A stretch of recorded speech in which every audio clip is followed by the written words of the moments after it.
Ladies and gentlemen, thank you for listening. Thank you for downloading. And thank you for subscribing to the latest edition of the 12 Kyle podcast. I'm 12 Kyle. Check this out. On this episode, we're going back. We're going back 30 years.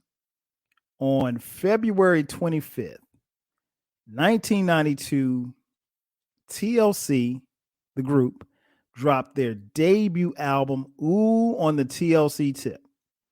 And we're going to talk about it. We're going to break down, we're going to talk about the impact of the album. We talk about, the songs and what we thought about the album, maybe some of our favorite songs and maybe songs we didn't like, maybe songs we probably think shouldn't have been on the album. And if you're watching on YouTube, be sure to subscribe because the podcasts are now on YouTube. But if you're watching on YouTube, you can see that we have a guest. Now, if you click the audio, we got a guest. But the guest is no stranger to the show, good friend of the show. She is the host of Jay's Quick 3. My girl, JBoog. JBoog is in the building. Jay, what up? What's going on? 12 Kyle fam and newly YouTube watchers. What's up? Oh, not too much. Thank you for coming on. I appreciate it. Thank you for having me. I appreciate being on here. I always love being on your show. So it's a big deal to me. So I'm really excited. Stop. Making me blush. For those of you who don't know, if you've been following the podcast, you know that Jay came on and we did a three-peat on TLC. And I told you in that episode, and I'm going to say it again for those who missed that episode, JBoog is actually the fourth member of TLC. So this is going to be like a trip down memory lane. But it's hard to believe, like, Jay, can you believe this album's turning 30 years old? No, when you said that, I was like, what TLC album's turning 30? Right. It's not been that long. No, it's not. It's been I looked, I was like, yes, it has. 92. 30 years. Yeah, 1992. Wow. Ooh, on the TLC Tip. Again, the debut album from TLC. So let's go back. 1992 was a crazy year in particular for hip hop because so many things were going on. That was when you started to see the shift in music as far as wherein in the 80s, late 80s, you had the Black Power movement as far as rap and hip hop was concerned. And then by the time we got to the 90s and 92, obviously later in that particular calendar year, the Chronic dropped. And but we just saw this movement in hip hop of West Coast dominance, if you will, G-Funk, if you will. The R&B side was different too, but right there in the middle was this girl group from Atlanta. And I was like blown away the first time I saw them because I didn't really know how to classify them. They really weren't R&B, but then they really weren't hip hop either. They were kind of like a mixture of both because they could sing and they could rap, or one could rap, and they all looked good. And we were like mesmerized by their looks and everything. So, young guys, we're superficial like that.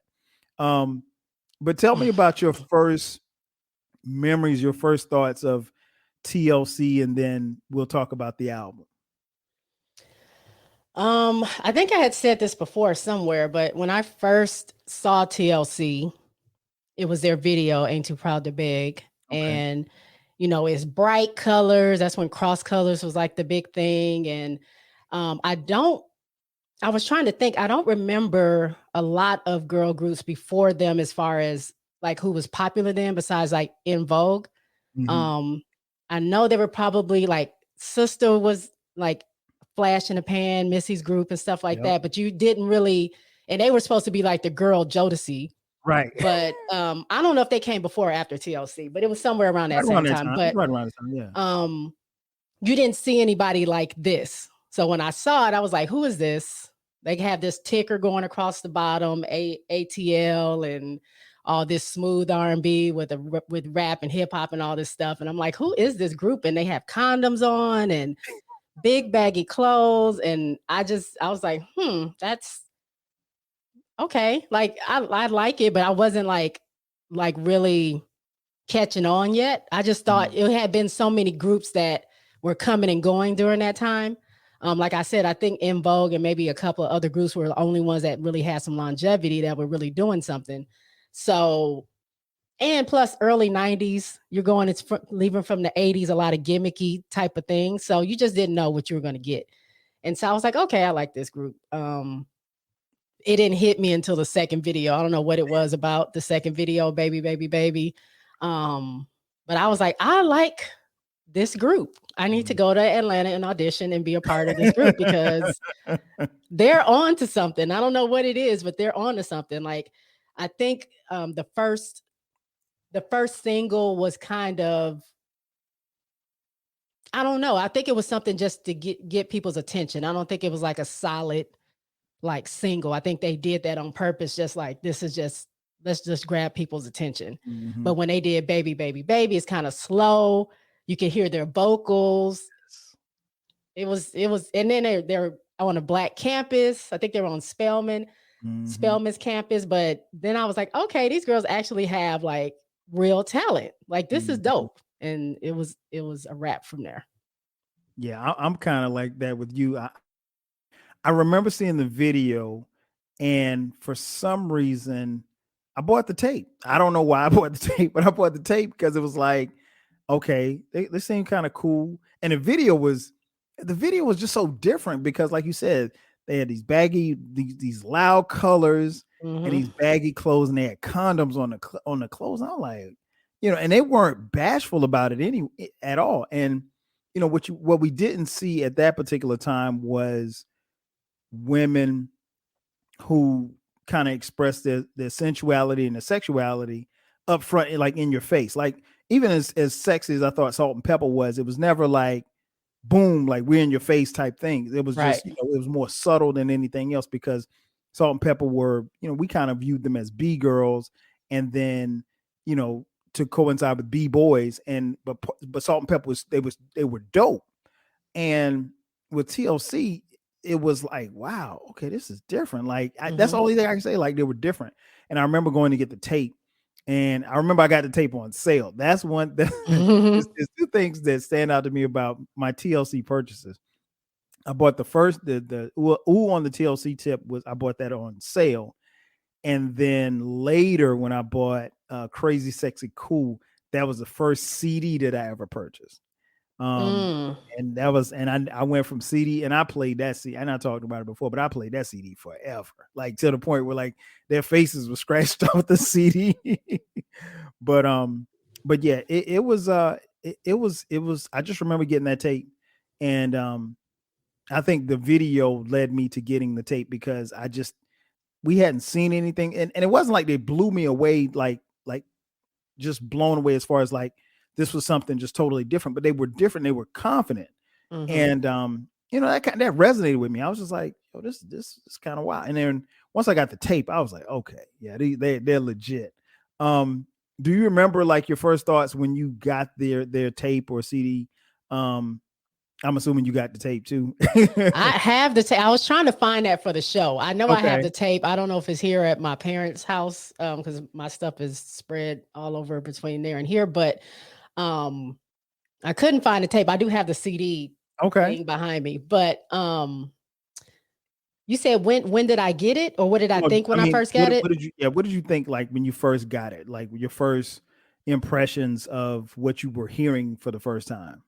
I mean, I don't think I had heard an album that was non-skip for me. Like, even though you don't think about that because we let the tape play, it wasn't any skips back then. You just had to listen to it because it was a tape. So you weren't going to fast forward because if you go too far, now you got to rewind. So you just let the tape play. But I was just blown. I mean, every single song was like better than the next song when I would hear it. And I think I got the tape. I know I got the tape right when Baby, Baby, Baby came out. I got the single and then I bought the tape. So I was, I don't think they hadn't had all their singles out. It was just those two. And those are the two well, Ain't Too Proud to Beg is like the first real song on there. Baby Baby is on the second side. I remember the sides, but shout out to the A side and B side. yes. But yeah, I was blown away because I hadn't heard anything like that. You have T-Boz singing like low, which wasn't like common. Chili was just like the regular normal R&B, and then you got Left Eye rapping her face off all throughout this album. Right. It was kind of a mix of like, they used to call it like a New Jill swing. It was like the female version of New Jack Swing. So it was just a different sound. And you got all these different producers on there, you know, Jermaine Dupri and Babyface, L.A. Reid, Marley Marl. Like you mix all those people together, Left Eye, all together on that one album. It's something I had never heard. I wore that thing. That's probably why I can't find the tape. It's probably broken, but I bought the CD when that, you know, finally came out on CD. But you crazy. You took the words right out of my mouth. I was going to talk a little bit. We can talk a little bit about the production. You mentioned, I mean, they had some heavy hitters on there. Of course, this album was produced on the LaFace Records label, the record label that was run by LA and Babyface.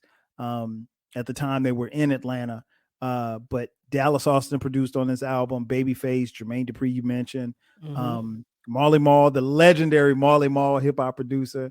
Of course, L.A. Reid, Daryl Simmons, and KO, just to name a few. As far as the production, what did you think about the production? Because this was different when you're meshing, like you said, kind of like a New Jill swing. What did you think about the production on the album? I mean, it wasn't anything, like I said, it wasn't anything that I had heard before, but it worked for them. You know what I'm saying? It's what kind of like, where are you going to find an album that has Babyface and Jermaine Dupri and Marley Marl? Like those are so different, and Dallas Austin all mixed in, and it works. Right. Like whatever Babyface wrote or produced wasn't like lacking or not, or standing out from what they call them D-Rock and KO would produce, or Jermaine Dupri would produce. It kind of all meshed together. It wasn't like a bad song in there to me. Like all the production value was pretty dope for a brand new group. You know, these weren't previous artists, and for them to, you know, of course they were on LaFace, so they were going to get, you know, Babyface and stuff like that. And he was at the top of the charts around that time. He was somebody big, and you know, Dallas Austin was a huge producer. Jermaine Dupri was just starting, just coming up. But like to have those heavy hitters on an album for a brand new group, and it is seamless between all the songs, like it was dope. Yeah, I agree 1,000%. I think that was one of the things that, as I went back and was listening to this album again, getting ready for this review, I went and looked at it. I was like you almost forget who all produced on the album. And I remember that, you know, listening to it, and I remember Left Eye shouting out Marley Marl. I was like, damn, Marley Marl did produce on this. And it's like, it's crazy when you think about it, because like I'm always, when I think about Marley Marl, the legendary hip hop producer, I'm thinking about Big Daddy Kane. I'm thinking about, you know, Rakim, Eric B. and Rakim. I'm thinking about all of these legendary hip hop groups that he produced for, or artists that he produced for. And to get him on, you know, a debut R&B, you know, album from these three girls from Atlanta who nobody knew really, you know, and like you said, it was on LaFace, so I guess, you know, that probably gave them some cachet, if you will, but that was still major. I mean, like to have, because most people who were creating don't get those kind of producers on their first album. You know, maybe their second or third, but your first album out the gate, I mean, you got some heavy hitters. So I enjoyed the production on this. I think one of the things that stood out to me about the production was, like you mentioned, everything was in the pocket and it fit. It didn't sound too overproduced. You know, it can be difficult sometimes trying to mesh Chili's high and I was about to call it Tion. Tion. Okay. I called her Tion on a podcast before, and they accused me of knowing her. I don't know her like that, but Tion. But people that know her call her Tion. So I Yeah. I just slipped and called it Tion. But anyway, so with the group TLC, it is, and that was. Oh, let me go back before I finish answering that. Okay. TLC. I always thought it was T-Boz, Left Eye, and Chili. Mm-hmm. And it's not. That's not what TLC stands for. That's what it stands for. But they also, I don't know where you're going with it, but they also called themselves the Tittyless Crew. Oh, okay. That's not what they went through, but they would like make fun of themselves because Okay. they were young back then, 18, 19, 20. And because they wore the big baggy clothes, they just said that like TLC stood for these different things. Okay. People Gotcha, call them gotcha. Talentless Crew and all that stuff, but it stood for T-Boz, Left Eye, and Chili. Did you hear Okay. something different? Yeah, I read. It might have been on, and I'll look it up before we get off this podcast. It was T-Boz, Left Eye, and the C was something else, or was it? Well, originally, so when TLC first became a group, it was T-Boz, Left Eye, and there was a girl in a group called Chili. So it was actually Tion, Lisa, and Crystal was TLC. That's what it is. That's what it is. Crystal. Okay. But then when they got their stage names, they kicked Crystal out for whatever reason. They got Chili, whose real name is Rosanda. They show up. Right. Rosanda doesn't really fit with Right. Tion and Lisa. So they changed her name to Chili, and they said T-Boz because she was kind of like the boss of the group. Left Eye, she always said because the eye is right, but she was kind of like the brainchild behind TLC. But that came from the original names. Okay, you got me thinking a little bit. Yeah. See, y'all. This is why she's on. This is why I told y'all she was the fourth member, because Yes. I didn't know that. Okay. I just, and when I saw it, because I've always heard them refer to T-Boz, Left Eye, and Chili, and then when I read it, I was like, wait a minute, who is this other person? Crystal, I was like, I never heard of no Crystal. T-Boz, Left Eye, and Crystal. No, that don't fit. Right. So Yeah. I'm like, who is that? Is that a stage manager, somebody?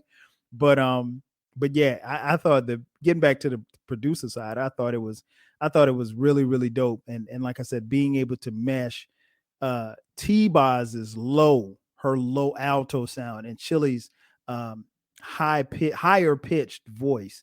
And then, like you said, Left Eye rapping. It's not easy to put a group together where you have two people singing and one person rapping, because you're going to want the person who's rapping to rap more. And I even had, going back and listening to this, I had a little revelation, something that I picked up, and I'll talk about it a little later. Something that I picked up on that I didn't pick up on probably as I was listening to, back then. But you mentioned the singles. Ain't Too Proud to Beg was their first lead single that was released November 22nd of 1991. So that was out before the album came out. Programming note, kids at home, they used to have singles, and the singles would come out long before the album came out. So that was kind of like to drum up the publicity for the album. Now, I do have some singles on tape in there in the closet. I didn't grab them out. What? You still got the singles? I got like 3 boxes of tapes in there of just singles. I can't find one tape. I don't know. I'm a hoarder. I think I'm a musical hoarder because I have like magazines and everything in there. I got magazines, and I have a box of. I've got 3 boxes of CDs in my garage, but I just what I'm gonna play them on. I mean, I can play them in the car, I guess, but that's about it. Yeah, there's no place else to play them other than that in the computer. True. But yeah, it's so that was. Ain't Too Proud to Beg was the lead single that came out November 22nd of 1991. Then the aforementioned Baby, Baby, Baby, that came out after the album was released. That was May 29th of 1992. Then the third song that was released was What About Your Friends? That was released August 28th, 1992. And then Hat to the Back, September 3rd of 1992. Now this album peaked at number 14. It was certified quadruple platinum. It sold through the roof. And I think one of the things that people really gravitated towards was, their persona, their in your face, but it wasn't like over the top, like somebody trying to sell something and they're just over the top with it. They were subtle, but they were in your face. And the whole condoms and sexual, and we hadn't seen anything like that before. And again, I think one of the things that helped them stand out was that you really didn't know what kind of category to put them in, because keep in mind, even a song like Ain't Too Proud to Beg got major airplay on BET, but it also got play on MTV as well. So that was wild for them to be on MTV. So releasing those 4 singles, that kind of propelled them and pushed them into superstardom, if you will. Before we get into the tracks, I know I would be remiss if I didn't ask you about the documentary. There was a couple of, it was about 5-6 years ago, I guess. It was a documentary. I don't even want to call it a documentary. It's probably more of a biopic. A movie? Yeah, the VH1. I didn't see it. I heard a lot of bad things about it. What was it that bad, or what was your take on it? I mean, I didn't think it was bad. You have but to, you were there, JBoog. I was there. So yeah, but I mean, it's a VH1, or right. You got to think if it's a Lifetime or VH1 or whatever, like there's only so much that they can do. You know what I'm saying? So I think they tried their best to like hit the major points of it, but I thought it was good. It was Drew Sidora, I think, was T-Boz. Keke Palmer was Chili, and Lil Mama was Left Eye. She did a great job. Like, I personally, I don't like her, but as her being Left Eye, she really did a really good job portraying her. But from everything that I can remember, because obviously I was around for that, it was pretty much true. I mean, they were involved in it. It was pretty much true, true to life of the things that they went through. Some of the stuff that I didn't quite know about, like Left Eye's, like things that she was battling, because you back in our day, and I hate to sound like an old person, we didn't know things that weren't printed in. Right? Okay. We're seasoned. We're seasoned, right? That's what we call ourselves, seasoned vets. Social media wasn't even thought of. There was no way for you to have full access to artists. You didn't know what they didn't tell you. Even if they printed certain things in magazines, you didn't really know if that was 100% true. So some stuff we just didn't know as a public, like some of the things that Left Eye was dealing with. And of course she had her own documentary a little bit, before that, but it was just to kind of see those things that she was battling. But some of the things that we knew, like they were bankrupt, like they were giving all these advances and doing all this stuff. And then the companies like recouping, and Pebbles and LA pretty much sucking them dry. They had a sucky, album deal, which a lot of new artists do. So even though they were selling all these records, even into Crazy Sexy Cool, they weren't really making any money. They were winning Grammys and all this stuff, but they didn't have any money to show for it, because they were paying lawyers and the label and all these other things, and paying for their tours and all that stuff. So it was cool to see that. I thought it was a pretty good movie. I mean, I'm not saying I would watch it all the time, but I was happy to see it. I knew that T-Boz and Chili were involved in it, so it just made me want to, I knew everything in there they were talking about was true. So I didn't think it was bad, but it's VH1, so it's not going to be like a blockbuster hit, Exactly. And that's the thing. Like I said, I didn't see it, but I just remember people on Twitter talking about it and they didn't like it or whatever. I was like, well, it's okay for them.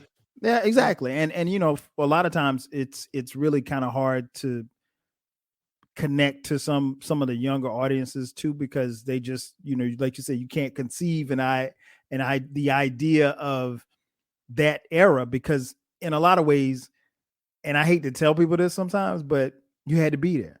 Like I could tell you about how it was without the internet, but for some stuff you just had to be there. So but the tracks on this album is 55 minutes long, and I actually going back and listening to it, because I'll be honest with you, I had not listened to this album all the way through probably in a couple of years.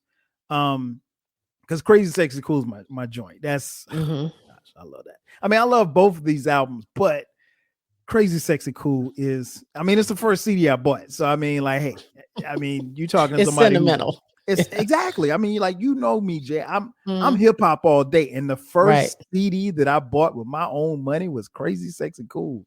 It was That's why it's a diamond record. exactly. You know what I'm saying? It wasn't even, I didn't even buy Illmatic on CD before I bought Crazy Sexy Cool first. So That's dope.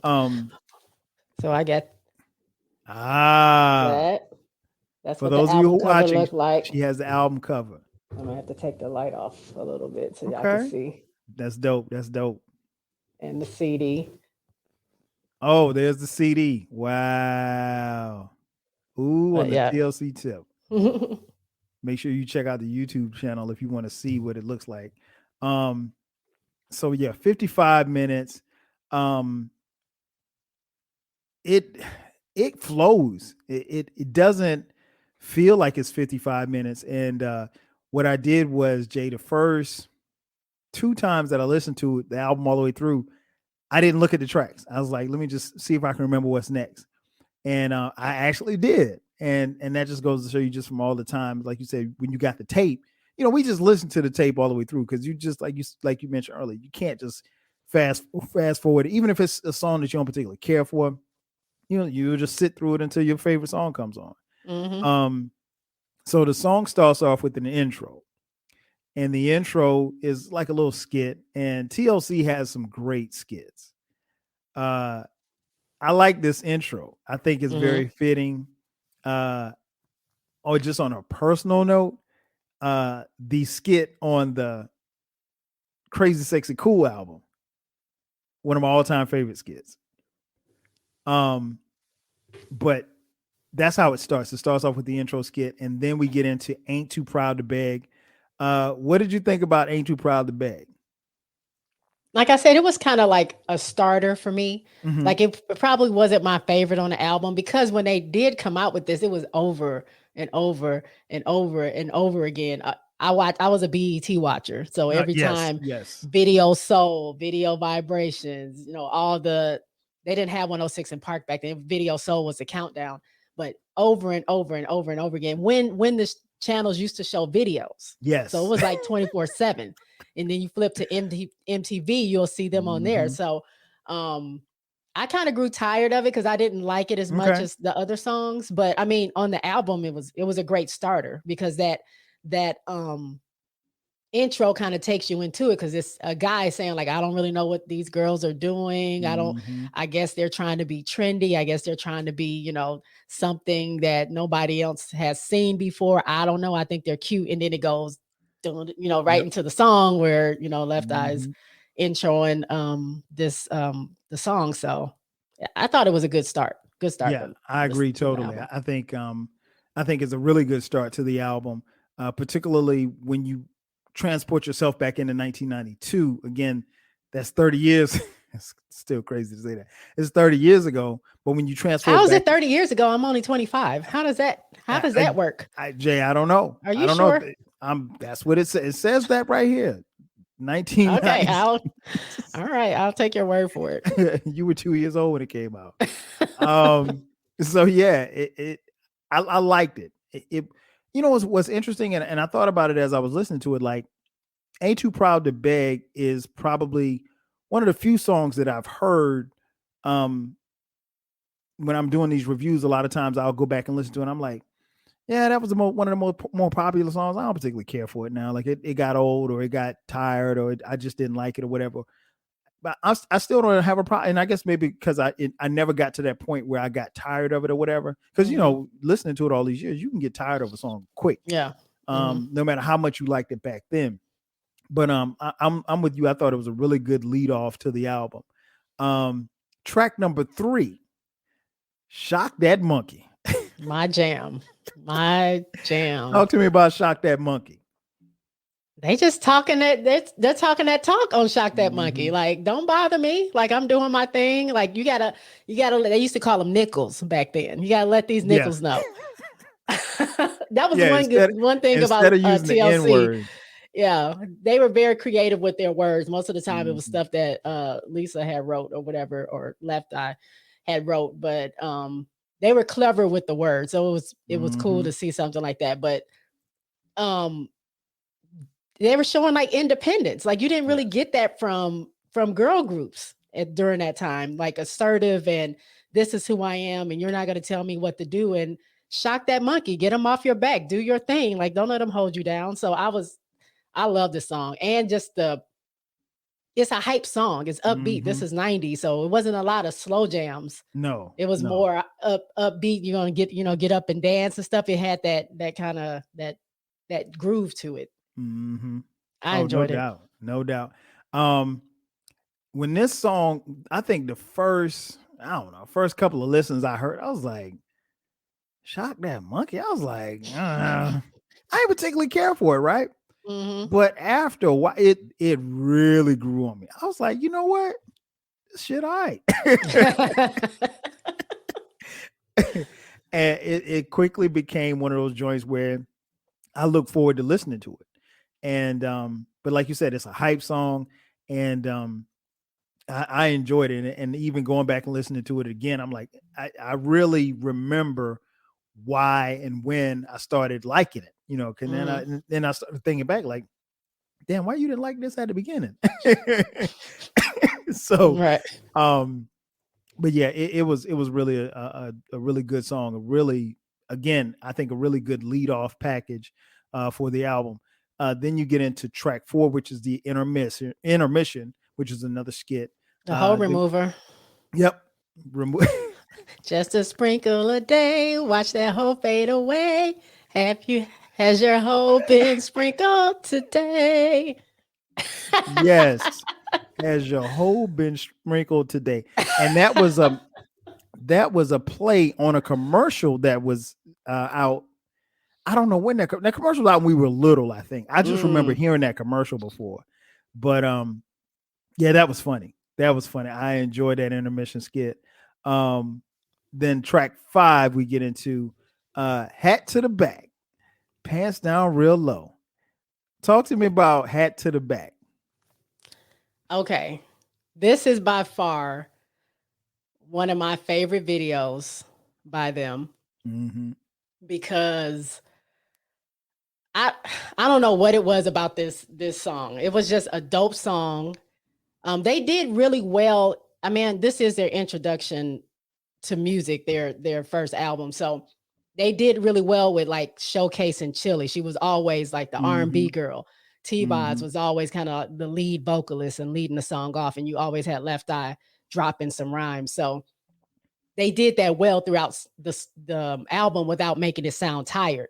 Right. But with this particular video, something about the video was just dope. Like they had on these Carhartt jackets.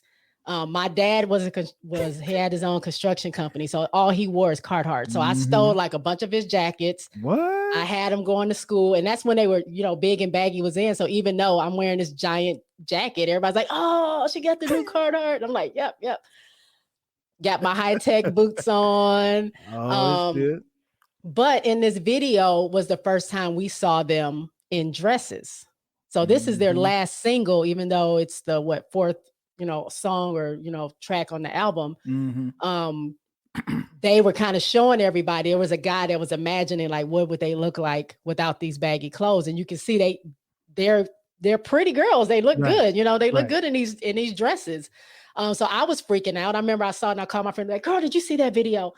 Girl, did you see T-Boss? T-Boss such actually wearing dresses, girl. Yes, turn to BET. It's gonna come back on in 2 hours. Turn to Right. BET. Because Because it was gonna come back yeah, on. it's gonna come back on when the replay came back on. But turn to that channel, watch it. I'm telling you. And we were like freaking out because we had, for 3 videos we had never seen. We didn't see what they Mm-hmm. looked like. And just for that flash, you were able to see that. So that was blowing my mind. I don't know. I guess as I was a kid, 14, 13 years old. I'm Mm-hmm. like blowing my mind. Oh my God, look at them. So they can be, sexy and just, one of the guys, because they would always say that, like we can kick it with the guys, but we can also be sexy, as a woman as well. So I always love that song because of just that video and looking at the visual. I thought T-Boz was so hard. I thought I was T-Boz. So I had my sunglasses. I had my Carhartt. What? I wanted a black jacket so bad because of that video. He only had the brown ones. I'm like, can you Okay. go get some black jackets? Cause like I need to, I need to like make this realistic. He was like, girl, if you don't get out of my face. I know that's right. But yeah, I love this song. Plus it was a good song. Pretty much it's just saying this is the kind of girl I am. Take it or leave it. Take it or leave Like it. I'm just gonna wear my hat to the back, keep my pants down real low. I'm not worried about what everybody else is doing. Again, just being assertive. And that was sort of kind of giving confidence to women out there to let them know we can be sexy, yes, but you don't have to be what this status quo is of what the, society wants us to be. So I thought it was a dope message and a dope song. Yeah, this is one of my favorite tracks on the album. They were I like the beat, and then I like how they were blending in MC Light saying "shut the fuck up" in the background. Mhm. I thought that was so dope. And when I like you when I saw the video, I was like, oh, because it's like as from a guy's perspective, we knew they were fine, or at the very least, I like all the dude. I don't know nobody that wasn't checking for like TLC like that. You know what I'm saying? Like everybody, and you might have had one you was checking for a little bit more than the other, but everybody was checking for all the girls in the group. And so when we get the glimpse of them in the dress, we're like, wait a minute.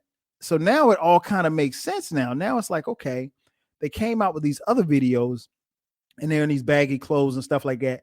And they're really concealing their bodies. And, they wanted us to see them for who they were. They wanted us to see them for the talent that they had. And it wasn't about necessarily showing you what they had as far as their bodies were concerned. Yeah, okay, they're your dope, cool homegirl. If you can get to her body, then cool. But she's cool in the Carhartt or whatever like that, and that was chill. And like they said, you could kick it with them like that, or kick it on some romantic type stuff. But they were just regular roundaway chicks, and for most guys that was appealing, particularly in 1992. I'll just be honest, because we didn't need all of the weave and all of that stuff like that.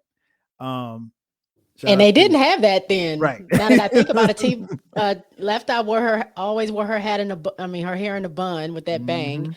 T-Boz had the ill shortcut. And yep. Chili just had her natural hair. But yeah, they never really got into that. Yep. So yeah, that's one of my favorite tracks on the album. And when I was playing it, I was like, wow. I was like, man, it's taking me back. Because it's like, you know how it is when you listen to something, that's particularly if it's something you haven't heard in a while, it can take you back to where you were and like certain memories and stuff that you have, whether it be riding around or if you're kicking in a dorm like me. But yeah, great song. I love that joint. Then we get to track 6. That's The Way We Like 'Em. This was produced by Marley Marl. What did you think about this song right here? I mean, it's another jam. This is the one where all of them are rapping.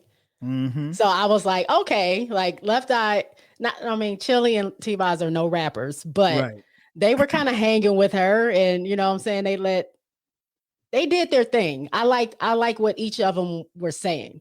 Like at the end of their raps, they all had this little thing, that's the way 90s girls are living. That's the way T-Boz is living. That's the way Left Eye is living. So it was kind of a chance for them to be showing their individual sides and but rapping. I thought it was dope. And then like the beat was kind of cool. You can tell it was like, the beat was crazy. Yeah, the beat was dope. And then at the end is where they announced like everybody that was on the album, all the producers and everybody like that. And I had, during high school, because by this time we were in high school, we had memorized everybody and everybody had a name. We took students. We were like, okay, you're Molly Mall, you are JD, you're LA and Babyface. We got Pebbles over here. We got KO over here. So we had named everybody, but it was a dope song. It was cool to see like if they could hang with Left Eye.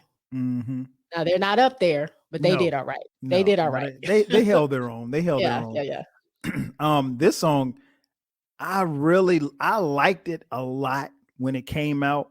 The one thing that I didn't like, and that eventually grew on me, but the chorus, it took me a minute to get with the chorus because the chorus, that's the way we like it. I was like, this sounds like a Disney song. I don't know why in my head it sounded like a little Disney tune. Not a Disney song. Just the chorus. The chorus sounded like a Disney tune. I was like, why did they have the chorus? But then now it makes sense because the chorus sounds one way, and then the rest of the song you go back to the beat that Marley Marl did. So True. But I get why they did it like that. And it took a minute to grow on me, just the hook. But other than the hook, I love the song. Like you said, they were rapping it, and Chili and Left Eye. I mean, Chili and T-Boz, they held their own. They didn't embarrass themselves as far as, I mean, truth be told, Left Eye could really rap. Like she was never. People sleep on Left Eye. Very much so. Very much so. One of my favorite raps actually leads into track 7. What About Your Friends? I think this is her best. Is it her best? I think it's some of her best bars on the out, and this right here, I think set Left Eye apart. What did you think about What About Your Friends? Another dope song. Like there's no song on here that I don't like. What About Your Friends again was a single, so it was played a lot, but I actually really liked it. I like the video to it. Usually I'm a visual person, so if I can actually see like what their vision is for the song, it kind of makes me like it more.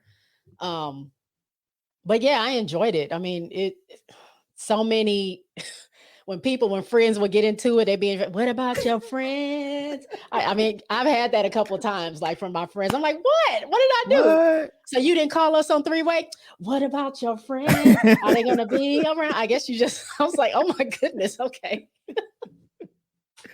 Wow. But yeah, I mean, that was like the Mad Girl theme song back in the day. But yeah, it was dope. It was saying like, where are your friends? Like, are they with you because you got money? Are they with you because whatever? I mean, are they gonna, I guess, kind of telling their story? Now that I have some money, that doesn't mean that I'm different. Just because we're kind of stars now doesn't mean that I'm not just a regular person. Like I'm still cool. I'm still down, but I'm still you me. you think this of me. So now it's kind of like, now I'm seeming shady, or now I'm seeming like I'm not real. And they were just saying like, what about your friends? Are they going to be around? Because when things go down, where are they? Yeah, I loved it. Again, this is this it's hard to say. This is probably my favorite song. Okay. This I don't know what it is. It's just the way that it comes on. It is like crazy.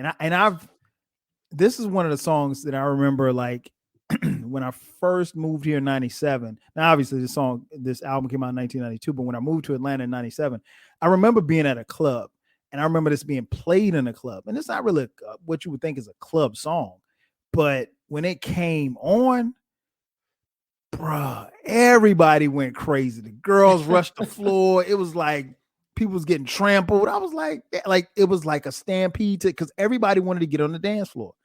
And I just remember that vibe. So a lot of times when I hear this song, I kind of transport back to that memory. But yeah, this is a dope song. I love Left Eye's bars. I think again, and I mentioned a little earlier, I wasn't really, because I listened to Crazy Sexy Cool more than I do this album. I had forgotten how much she rapped on this album. And I mean, like, she rapped her ass off on this album. She doesn't rap as much on Crazy Sexy Cool because the songs and the vibes are a little different. She's a little bit more toned. And then, she was going through some personal things at the time when they were recording too. So I don't necessarily know how much she was around when they were recording that album. But this first album, they made sure that, she got her shit off, and she did. And, the thing that always kind of stands out to me, Jay, is that like when people talk about female MCs, nobody ever mentions Left Eye. And I'm not saying that she needs to, I'm not saying that she needs to be, that she's up there with Queen Latifah and Light and all the stuff like that, but she's never mentioned. And I mean, like, she's got bars. I mean, like, if you go back and listen to some of the stuff and some of the flows that she has on this album, it's better than a lot of the trash that people listen to on a day-to-day basis. Some of you people who are watching and listening, some of your favorite MCs can't rap better than Left Eye. Okay.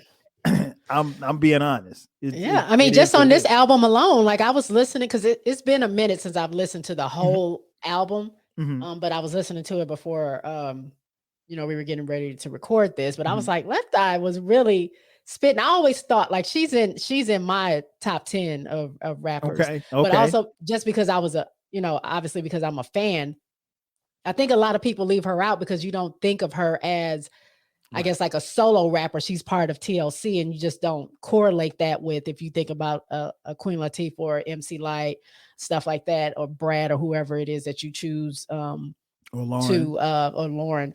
Lauren stood out because she's the only girl in the two Right. guys, so she held her own. So it didn't. Right. I don't think it really gave Lisa like the spotlight being in TLC, and then of course when she Mhm. was trying to go solo, things were cut short. But if people really listen to Left Eye's rhymes, Yes. her the ones she's done as features on other people's stuff, and then Mhm. this album and the other album she's been on, she ain't no joke. Like No. she kind of had like that Moni Love type of like fast flow, Mhm. especially during this time. But she was dope. Yeah. She was dope. She definitely dropped bars on this one. Then we get to track 8. His Story. Mm-hmm. What do you think about Dope. His Story? I thought it was dope for this album, period. Just the whole message of TLC Mhm. coming out the gate. Not only were they in these big, loud, baggy clothes, they were kind of anti like the sexy thing. We're not wearing a bunch of tight stuff. But they were also giving a message. They spoke a Mhm. lot about protecting yourself and talked about like a lot of AIDS awareness and STD awareness and things like that. Um, and a lot of times they get banned. I mean, I didn't mention that in the beginning. A lot of people didn't want to book TLC because it was controversial to have condoms all over your body. They didn't Right. want them talking about sex. And a lot of times they thought they were too young to talk about sex, not knowing that they were at this time in their 20s. They thought they were like some little kids talking about sex, and then they wouldn't get booked for places. Mhm. But this one, his story was about domestic violence. Um, it was based off a case. This girl's name is Tawana Brawley. Mhm. She was 15 years old. I didn't research it deep, but I think what happened was she was kidnapped and raped. They held her for 4 days by these four white men, if I'm not mistaken. Mhm. Yep. And they didn't believe her. They found her in a trash bag. She had racial slurs written all over her body. Um, she had feces all over her. She was 15, like I said at the time, and she told her story and no one cared. Like no Mhm. one listened to her. So this song, his story, was about what are they going to believe? Right. Like why do we have to fight so hard to have our voices be heard when something like this happens? And this is true today.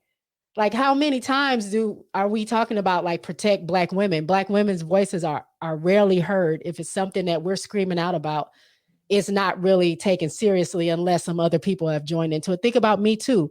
Me Yeah. Too was started by a black woman. It wasn't until all these other white actresses got into it that it became this phenomenon. Like no one talks about her, but everyone talks about how they took down Harvey Weinstein from, Mhm. Rose McGowan. I forgot who it was. I don't want to misquote, but a white lady and white people, white women jumping in on the bandwagon and making it a thing. And you're still forgetting about black women. Right. You know what I'm saying? So it's still prevalent today. It's crazy. 30 years later, we're still dealing with the same thing, but it was dope to take time out of just, partying and having fun to like focus on this issue. They felt it was important to mention that was something close to their heart to bring that story up. So it was dope. It was and it was a catchy song. Yes. Very much so. Yeah. Very much so. It was I'm with you, Jay. I love this song. Um and I think it's perfectly placed. It's in the middle of the album. You're partying, you're having a good time, and then this is actually a heavy song, but it don't necessarily feel heavy. But I just remember, Jay, I probably heard this song maybe about 3 or 4 times. Because the first couple of times you run through an album, you're listening and you're not really you're listening Paying to the beat. attention, right? Yeah, you're not really paying attention. And when she said his story over mine, my story is just a waste of time, that never believe his story. Like, and I was like, because at first I read the title, I was thinking history, like reading it out, and I was like, and then when I started listening to what she was saying, I was like, wow. And then I just kind of put myself in that position where, like, you're thinking, okay, from a woman's perspective, yeah, it's tough. I mean, nobody wants to have something happen to them, and then you tell people what happened, and nobody believes you. And I was very familiar with the Toronto Brawley case. At the time, I know Reverend Al Sharpton got involved, and Reverend Al's reputation at the time wasn't what it is today. I mean, he was vilified in the media.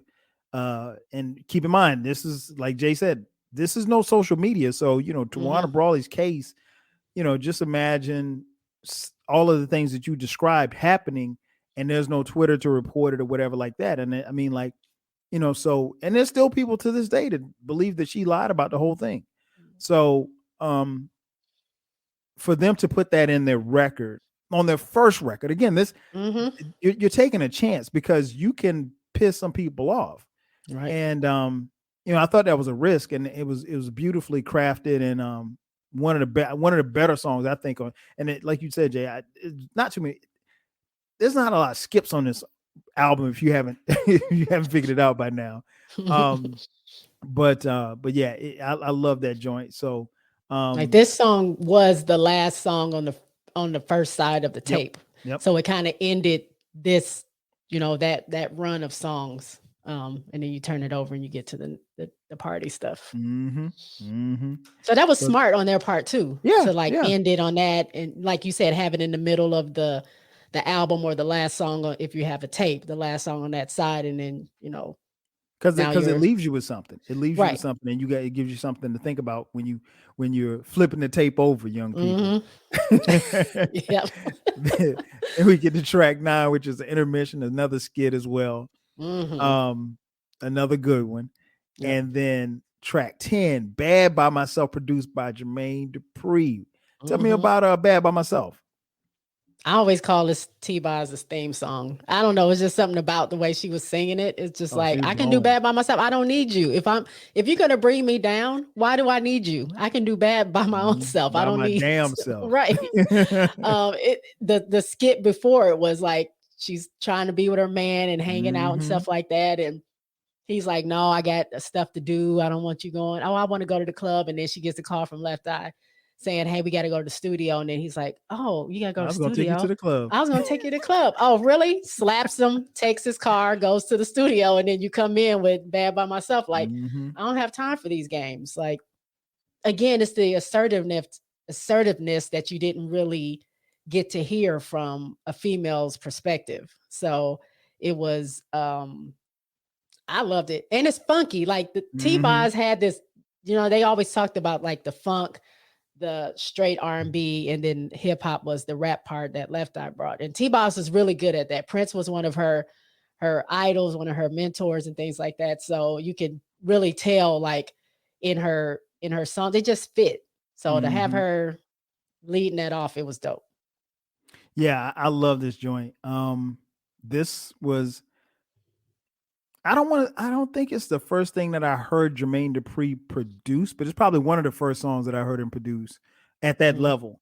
And it's got a bounce to it, and like you said, I think the intro leading into the song, is perfect. And then what she's talking about, yeah, she can do bad by herself. Like, I don't need you to bring me down.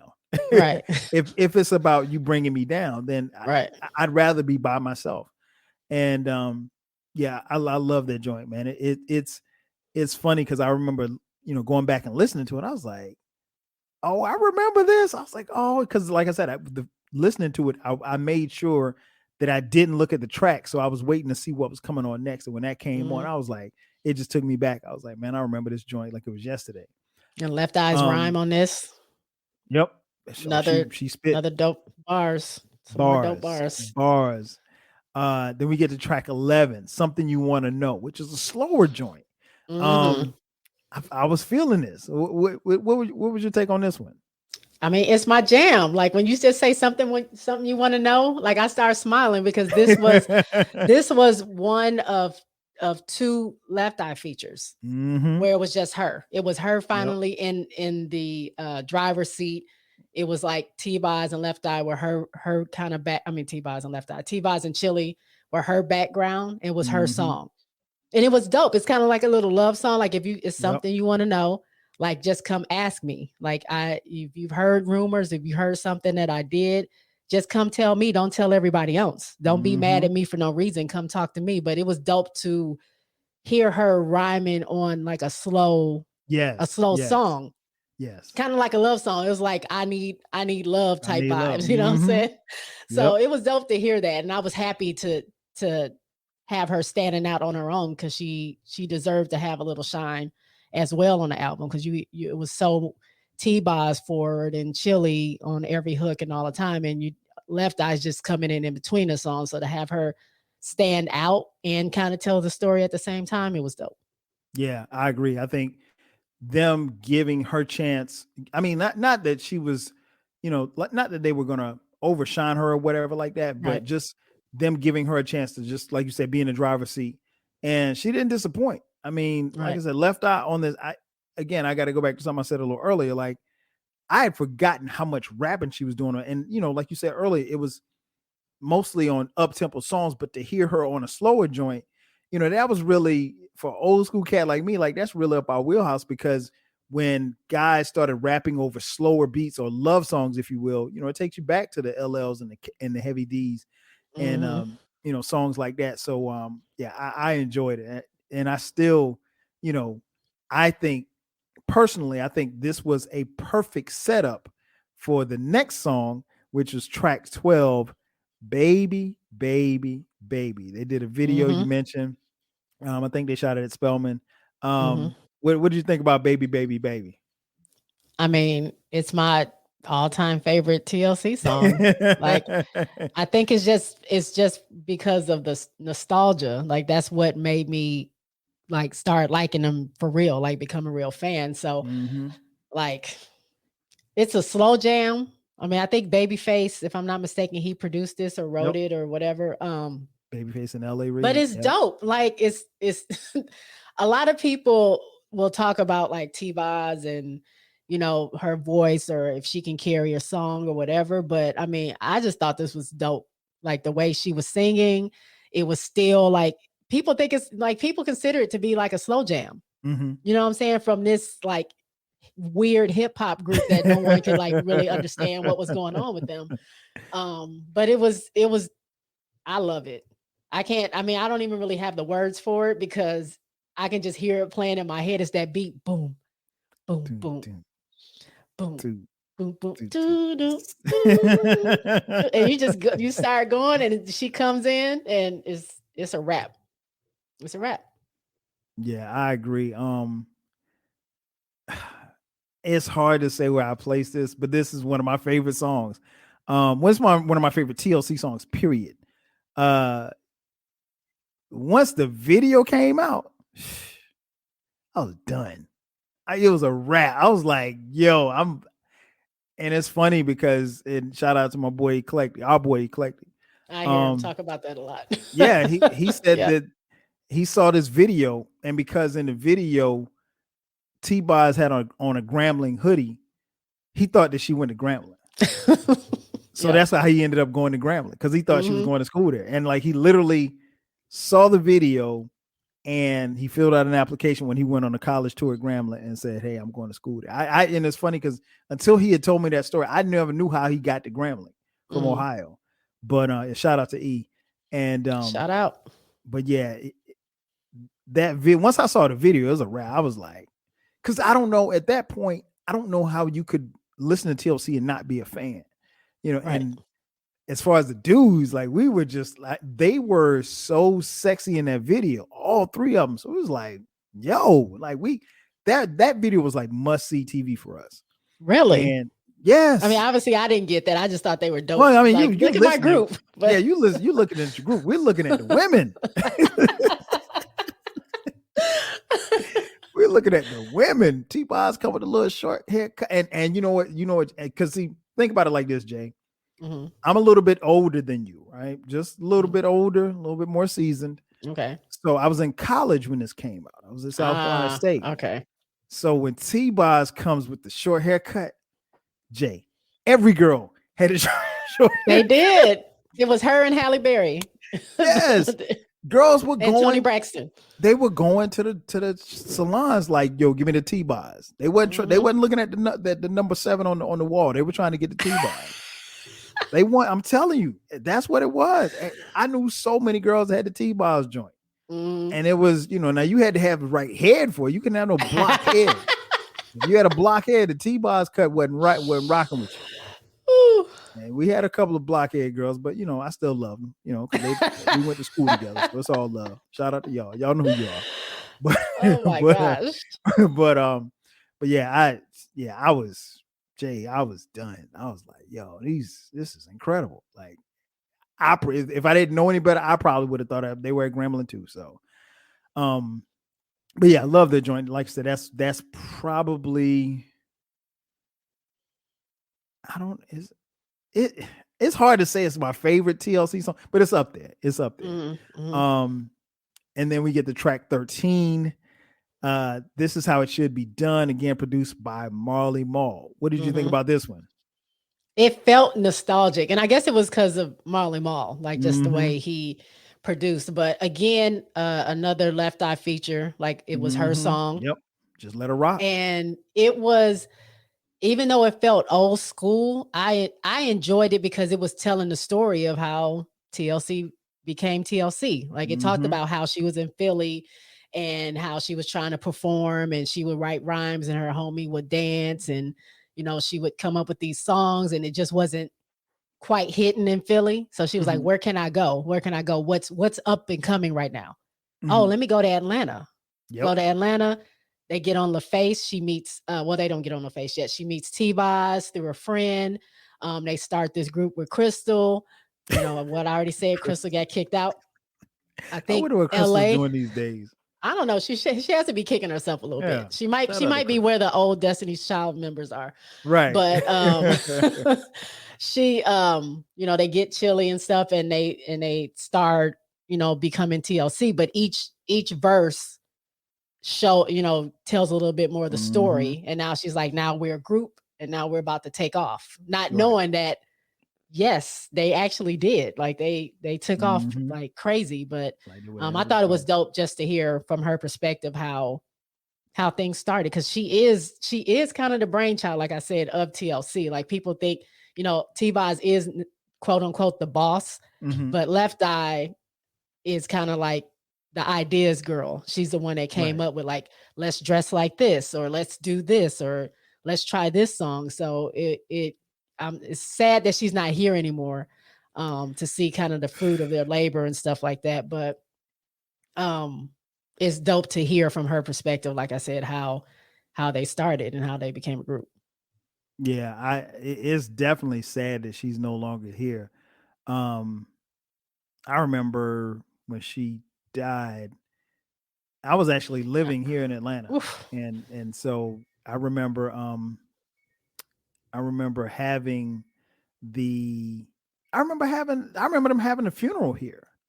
And it was crazy. But yeah, Left Eye I thought on this joint she was dope. She was dope again. I mean, her ability to tell stories, and I don't know if it was kind of foreshadowing, but for her to kind of basically tell their story, their road to success, if you will, before in essence they getting hit success, right.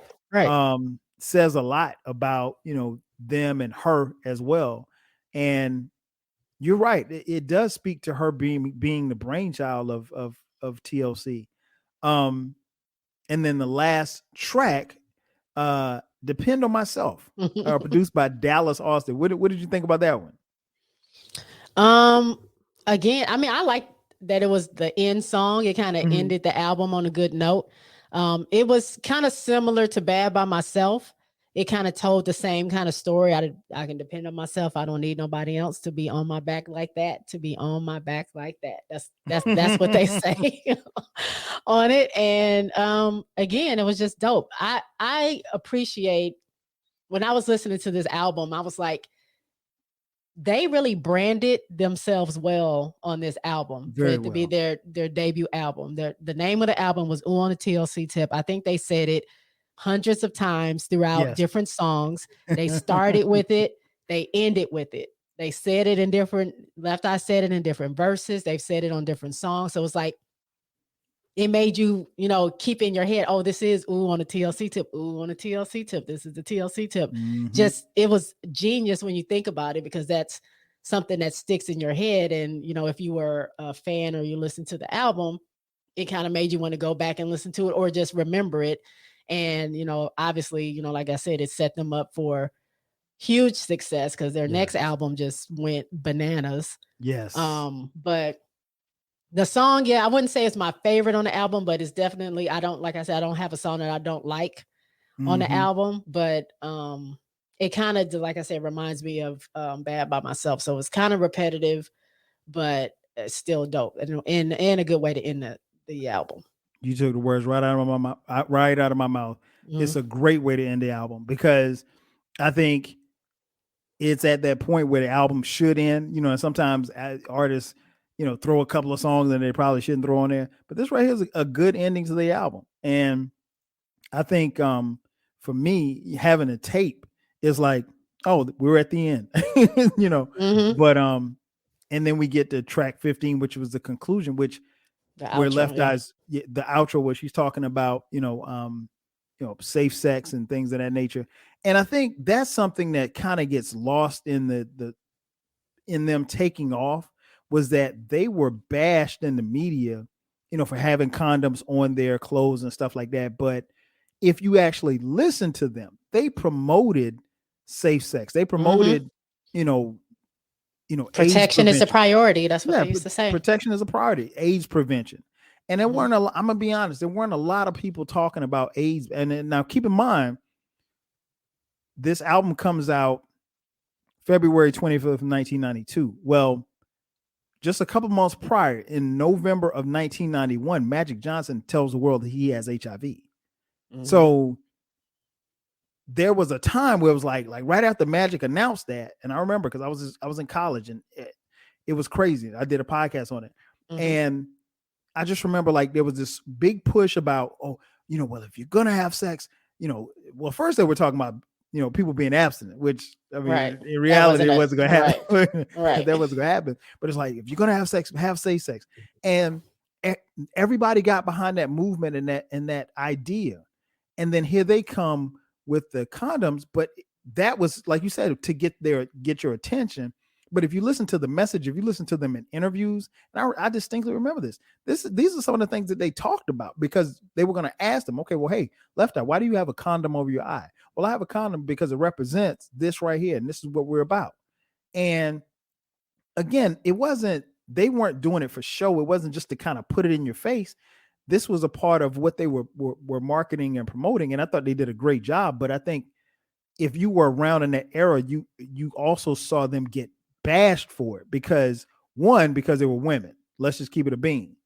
And it was okay for any male artist to, promote abstinence or promote safe sex. But it's the first time a woman come out there with three attractive women at that, three attractive Black women saying, hey, let's protect ourselves, ladies, take care of your body, make sure you don't let nobody take advantage of you, so forth. Just saying stuff that really is just common sense. But, men in particular bashed them for it. And again, there wasn't no social media around, but had there been back then, oh, they would have gotten killed. I mean, it really, I'll put it like this. And you may not remember this because you were a little bit younger, but the backlash that they got from some of this stuff, because I remember at one point in time, I don't know if it was a rumor or if it actually came to be, but Left Eye wanted to put she wanted to put like a big uh condom like over her breast or whatever like that. And MTV said, if you do it, we're going to blur it out out of your video. Mm-hmm. And so she ended up doing it, but it was much smaller. So Mm-hmm. and in the video shots, you're moving so fast that you're not, it's You there, don't but you don't catch know it. what. Yeah, you Yeah. can't catch it. But she wanted to put one on that was big enough for the whole world to see. And MTV said, well, yeah, okay, well, if you do that, we're gonna blur it out.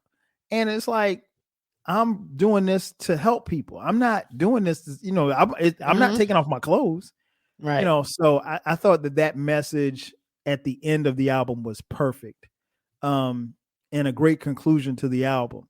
I love this album. I mean, obviously JBoog loves this album.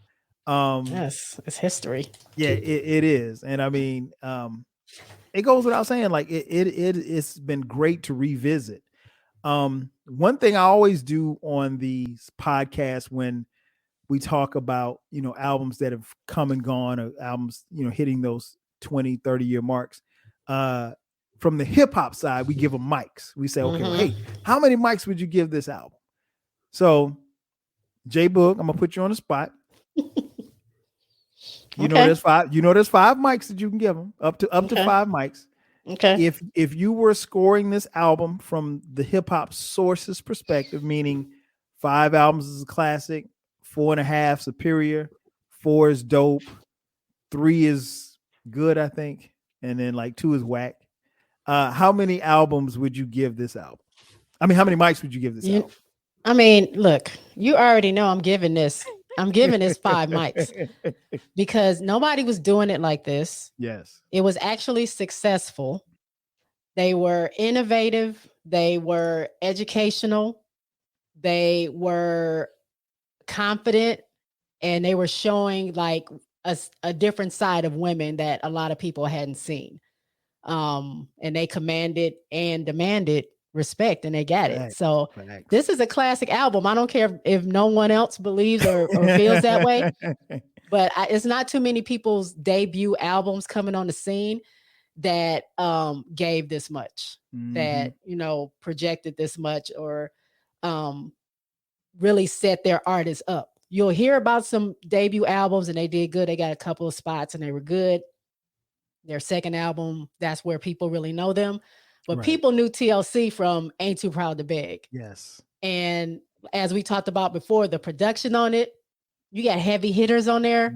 These people are vouching for these women, and they have the talent to back it up. So I have to give it a 5. I have to give my group a 5. I can't. I mean, I'm going to be honest. Like, if I didn't feel like maybe further down the road, we might not have all 5 mics, but this one is 5 mics. Yeah, I'm rolling with you. This one's 5 for me too. I think it's I can't compare it to Crazy Sexy Cool because I think these two stand alone. I mean, on their own. And Crazy Sexy Cool holds a different place in my heart because, like I said, it was the first CD that I bought. But Ooh on the TLC Tip is so good, and I'm glad that we did this review because it gave me a chance to go back and listen to some songs I hadn't heard. Like I said, I hadn't run this album all the way through probably in about 5 years, and that's a long time music wise. But it just reminded me of how dope it was and how TLC, how they were when they came onto the scene and how they took all of us by storm. And Left Eye left us, but she is definitely not forgotten. And I've actually been at parties, a couple of house parties here in Atlanta with T-Boz and Chili. Okay. Well, 6 degrees of separation because I've been around T-Boz and Chili as well. Of course. No, for real. In real life, I know I joke, but in real life, I met Chili and T-Boz. This was after Left Eye had passed away. Okay. But it was actually for an AIDS awareness panel they were doing. It was pretty cool because, well, I lied and said I was sick because I couldn't get off work. And I was like, no, I said somebody else was sick and I had to go to them. And this is when I was living in Houston, and they were doing it at this community center, like in the hood of Houston. I worked way out, so it was like an hour away. Oh wow!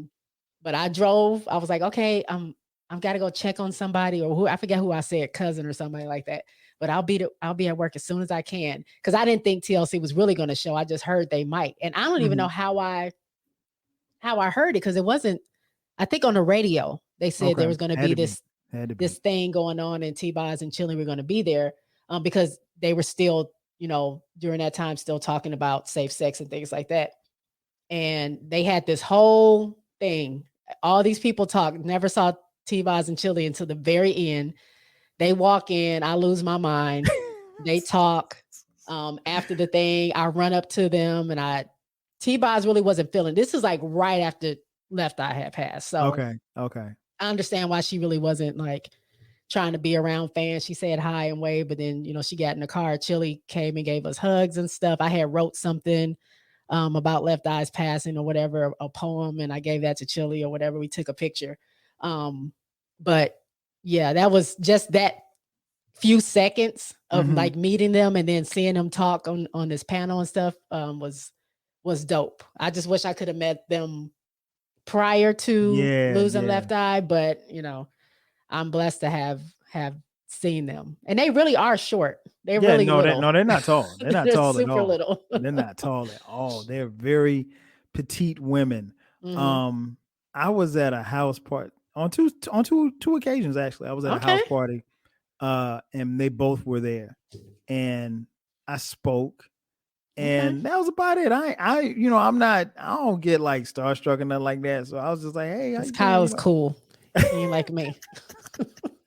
I mean, because it's like they're in the party, and I'll put it like this: at that particular time, like Tion was dating Takeo Spikes, former NFL player, and I want to say this was, I think she had already divorced Mac 10. I think Mac 10. Okay, this is after Mac 10. All right. So this party had to be like, I don't know, maybe 10 years ago, maybe. And just I spoke and chatted a little bit, just small talk. Now I wasn't even on some, hey, you're T-Boz, or hey, you're Chili. I wasn't even on. It was they came in the party two different times, and our paths just crossed, and I just you make eye contact and you just say what's up. In that kind of environment, you don't want to be fanning out. Yeah, because it's like it's a huge house party, and it might have been like 200 people there, maybe 250. So it was a Super Bowl party. That's what it was, a Super Bowl party. And I'm just the little guy, so I'm just over there in the cut. I don't even have a podcast. I'm just over there chilling. And but it was cool. It was cool. They both were real cool. And I think at the time, I want to say Chili was dating Usher.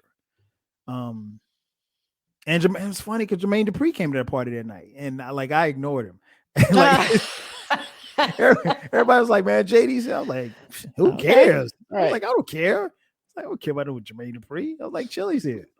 So, but anyway, that's my little story about that. But yeah, but they're really cool, and living here in Atlanta, I mean, you're gonna run into people like that from time to time. I just happen to be in the same circle at one point. But before we get out of here, Jay, please tell folks where they can find you, where they can hear your podcast, where they can check you out on social media, because folks need to check out the podcast. Right. Well, before we get to that real quick. Okay. Because I told you I had a couple of trinkets. Yes. And I was going to show the audience. So we're talking about 5 mics. And again, my light might be, I'm going to move it over here. This is a Source magazine. That I kept. This is the original. I bought this June 1992. Wow. And it has. Is that still in the plastic? Well, I put it when I bought it, I put it in a protector. Okay. Like a little, Look at you used to write those reports. So you had the little report protector. So I put it in that so I wouldn't rip it up, because I was planning on keeping it forever. And look, 30 years later. Wow. Here we are. Because you knew 30 years from then that you were going to be on my podcast. Look at that. But in this, when you were talking about AIDS, and I just had the page, how it was prevalent during that time. Let me see if I can get to it, because they asked them about that. They said, AIDS is killing too many people, and it's killing us Black women at an alarmingly fast rate. And then Left Eye says, it's just a simple trip to the drugstore, but everyone seems to think it won't happen to me. Chili says unprotected sex is the same thing with drugs. Yeah, I can try one time, just one more time. T-Boz says, but we all still get a lot of negative feedback for talking about condoms. Our thing is, if you're having sex, you should have safe sex. We show condoms because we're trying to make it hip. People are having sex without condoms because it goes to the next page. Sorry. Because they're embarrassed or ashamed. Girls, especially, they're like, TLC is bold. Shoot, if they can wear them on their clothes, I can buy them. And then Left Eye says, it's so crazy. All of the things that girls have to buy. Why would you be ashamed? I remember my first time I had to buy a pad. Oh my goodness, girls. Sometimes I would beg my ex-boyfriend to go get them for me. But kind of what they were saying is the reason why we do this is because we want it to be cool. We don't want people to be embarrassed and not protect themselves because they're worried about what someone may say. So they were trailblazers in that. But yeah, I thought that was dope to have found this magazine in my box of stuff as we're talking about TLC and stuff like that. And off air, I'll show you what was getting 5 mics back then in 92. I'm sure you like to hear that. And I'm sure. I was part of TLC, so I had this shirt. It's old. It used to be white. It's not anymore. This was the Looney Tunes version TLC. Of TLC. Wow, look it's at that. Super huge. I think it's like a double XL, but that's how we wore our shirts back then. Oh yeah, one big, real big. I wore this probably in 9th grade because I don't even know why I kept this shirt. Probably because it was TLC. I have a lot of paraphernalia. And it's a double XL. You'll never be a double XL. So. I won't. But yeah, so I'm Jay from Jay's Quick 3. Kyle, thank you for having me on. Oh, no problem. On my podcast, I just pick 3 topics randomly, just whatever I'm feeling during that time. Talk about it from my own point of view. I can talk about news. I'll talk about personal things, but I really love talking about music and entertainment. I've had Kyle on a couple of times. Shout out to Doug. He's been on my podcast a few times. Autumn the Aries, who is my podcast sensei, as I call her. But I have a few guests on there. I'm a solo podcaster though. I am also 1/5 of the podcast Happy Hour, which is myself, Autumn the Aries, who I just named, Chris from Shenanigans with Friends, Audrey from Odd Tales, and Tamra. I have to say that from Tamra to the Break of Dawn. We come together once a month and we just give y'all a little peek of what we do on a daily basis. But yeah, come check me out at Jay's Quick 3 Pod on Twitter, or you can go to jaysquick3pod.com and find everything else there. But thank you, Kyle, again. No problem. This was dope. I felt at home. I felt seen. I felt like somebody was seeing me once. I told you, you're a former member. We had to get you on for this one because who better than you knows about this group. But yeah, make sure that you check out her podcast. Your podcast comes out every other Friday. Yep, every other Friday. And for some reason, I'll be looking for it every Friday. But sometimes if I'm feeling it, I'll put out another episode. Like I'll put out a bonus in between that time. But that's why you guys should subscribe. And you'll just get that notification when I drop. But normally it's every other Friday, and then sometimes I'll drop bonuses whenever I feel like it. No doubt. Well, you guys have been listening long enough. You know that the 12 Kyle podcast drops every Thursday at midnight. From time to time this year, we will drop bonus episodes on Sunday. So it's important, like Jay just said, it's important that you subscribe. This podcast can be found on all podcast readers, every platform you can think of, christianmingle.com, it's not Christian Mingle. It's on farmers.com. It's on all of the sites.